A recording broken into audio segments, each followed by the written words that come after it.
मित्रों,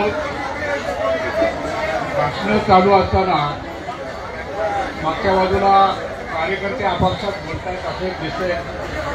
मला फार जुनी दलित पॅंथरच्या काळातल्या घोषणा आठवल्या. मी भाषण करण्यापूर्वी काही घोषणा देणार आहेत त्या आपण सर्वांनी बोलायचं. अल्लापूर सारख्या घोषणा. अरे डॉक्टर बाबासाहेब जिंदाबाद जिंदाबाद जिंदाबाद, बाबासाहेब जिंदाबाद जिंदाबाद जिंदाबाद, अरे बाबासाहेब जिंदाबाद जिंदाबाद जिंदाबाद, बाबासाहेब जिंदाबाद जिंदाबाद जिंदाबाद. जय भीम जय भीम जय भीम जय भीम जय भीम जय भीम जय भीम जय भीम. माझ्या प्रिय मित्रांनो, आंबेडकरी चळवळीच्या सर्व तमाम मित्रांनो, हे जे धरणं आहे हे धरणं खऱ्या अर्थाने हे जे सरकार आहे आपल्या डोक्यावर, महाराष्ट्राचं सरकार, या सरकारला इशारा देण्यासाठी हे धरणं आहे. केवळ एक छोटीशी जागा मागण्यासाठी आंबेडकरी जनता इथे लाचार होऊन आलेली नाही.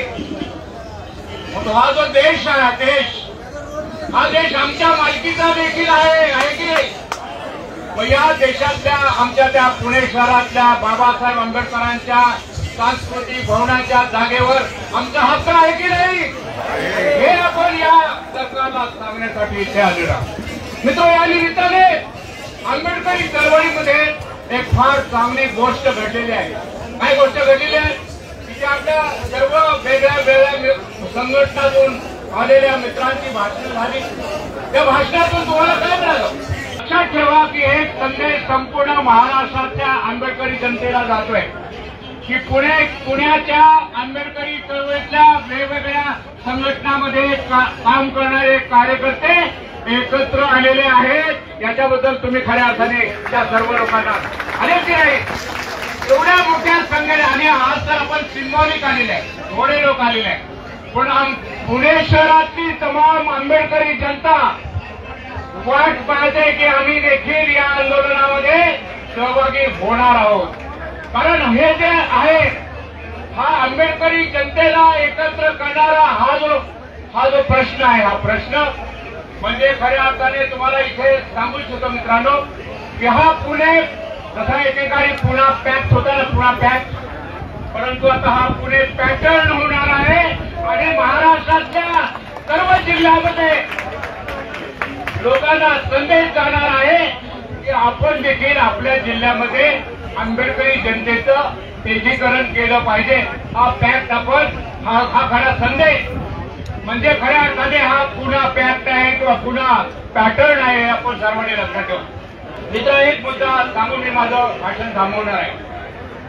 ही जी जागा आहे, या जागेच्या निमित्ताने प्रश्न आपण महाराष्ट्र सरकारला काय उपस्थित करतो की बाबांनो, ही सरकारच्या मालकीच्या जागेचा तुम्ही उपयोग कसा करणार आहात.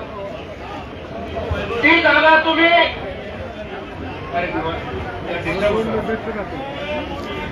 सरकारच्या मालकीच्या जागेचा प्रश्न या सरकारने कसा केला पाहिजे हा इशारा आपण देऊ इच्छितो.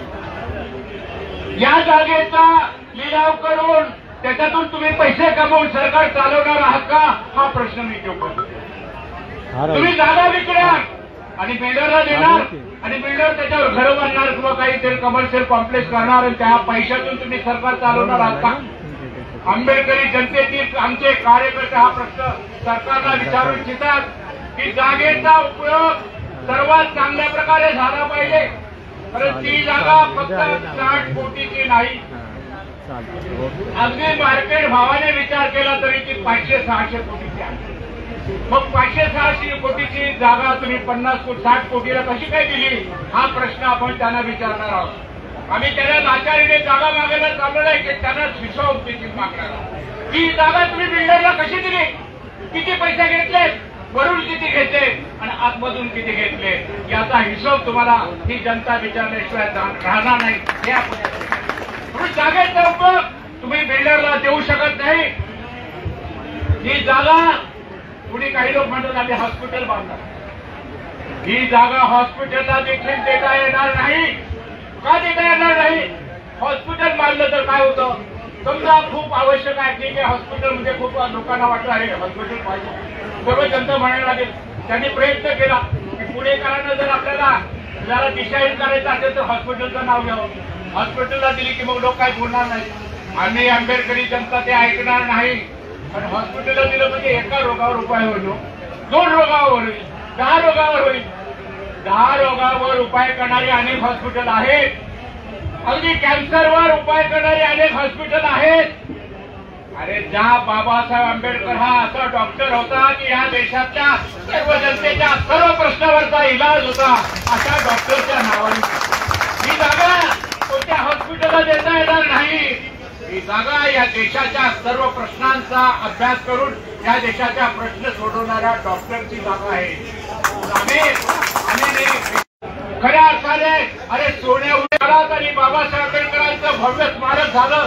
काय होईल तिथे बाबासाहेबांचा केवळ त्या ठिकाणी पुतळा बाबासाहेबांचं एक ग्रंथालय निर्माण होईल. तुम्हाला मी एक गोष्ट जाता सांगतो. आज सकाळी माझे सडू आनंदराव कांबळे यांनी मला सांगितले, मीडियामध्ये एक गोष्ट एक चांगली न्यूज आलेली आहे. काय न्यूज होती की दुबई मधल्या राजाने, लक्षात ठेवा, दुबईच्या राजाने ही एक अतिशय प्रसिद्ध इमारत आहे ना सर्वात उंच जगामध्ये, काय नाव, मला ते नाव सांगता येणार नाही, पण त्या सर्वात उंच अशी एक इमारत आहे. त्या इमारतीच्या शेजारी दुबईच्या राजाने घोषणा केली आहे की दुबईच्या ती सर्वात उंच जागेवर जशी इमारत आहे तशी जगातली सर्वात मोठी लायब्ररी बाबासाहेब आंबेडकरांच्या नावाने होती. सरकार आहे कुठे? या मूर्ख लोकांना कळणार आहे का बाबासाहेबांचं? अरे दुबईच्या राजाला वाटतं की बाबासाहेब आंबेडकर या देशातला सर्वात महान, देशाच्या जगातला हा विद्वान आहे, त्यांच्या नावाने आपण जगातली सर्वात मोठी लायब्ररी बांधणार आहोत. आणि या लोकांना आम्ही मागतोय आमची जागा द्या, तिथे आम्हाला भव्य तिथे स्मारक करायचंय. आम्ही स्मारक म्हणजे त्या ठिकाणी आपल्याला विद्यार्थ्यांसाठी प्रचंड चांगला अभ्यासिका करायची आहे. यूपीएससी एमपीएससीला जाणाऱ्या 100,000 पोरांना तिथे बसता येईल. एखाद्या चांगल्या सभागृह निर्माण करता येईल आणि त्या सभागृहामध्ये बाबासाहेब आंबेडकरांच्या संविधानाचा अभ्यास करता येईल, चर्चा करता येईल. आता भव्य दिव्य जसं पार्लमेंट दिसतं तसं आहे ते आपलं सभागृह असेल. हे सभागृह झालंच पाहिजे. आणि तुम्ही काय देताय? आमच्या कार्यकर्त्यांनी ठरवलं आणि घेतल्याशिवाय राहणार नाही. एवढंच बोलतो आणि